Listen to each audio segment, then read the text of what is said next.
The National Savings Organization, in cooperation with state governments, has been making continuous efforts to improve collections of small savings.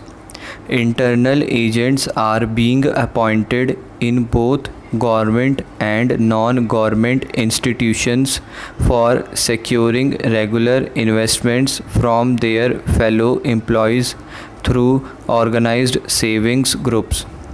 The recent amendment of the Payment of Wages Act, permitting voluntary deduction at source for purposes of investments in small savings, is likely to assist in the mobilization of savings in industrial establishments. State governments are undertaking intensive campaigns in the rural areas, and special attention is being given to the community project areas and national extension service blocks. The procedure at post offices, through which the bulk of the small savings is collected, is also being simplified wherever possible, and a special small savings board consisting of representatives of the Post and Telegraphs Department, the Accounts General, Posts and Telegraphs, the Finance Ministry, and the Reserve Bank of India has been constituted for this purpose. In the budget for the coming year, credit has been taken for a net receipt of rupees 125 crores from market borrowing and rupees 100 crores from small savings.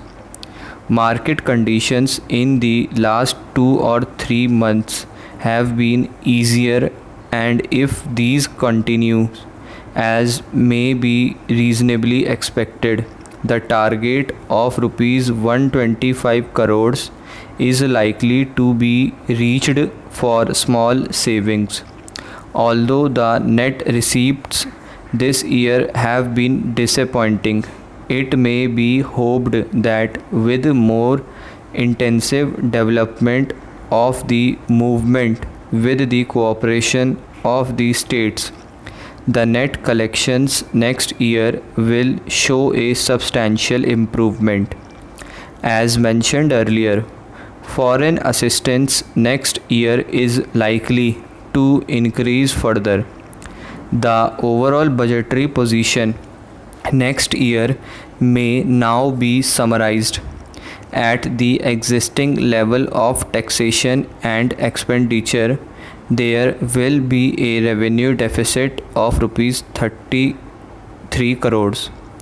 The expansion of treasury bills has been not merely to meet the internal requirements but also for the replacement of the external assets held by the Reserve Bank, which have been drawn down mostly for development purposes in the last 2 or 3 years. The treasury bills represent something more than mere floating short term debt and will gradually be funded into loans of appropriate maturity. I now turn to the proposals for dealing with the anticipated revenue deficit of rupees 32 crores in the coming year.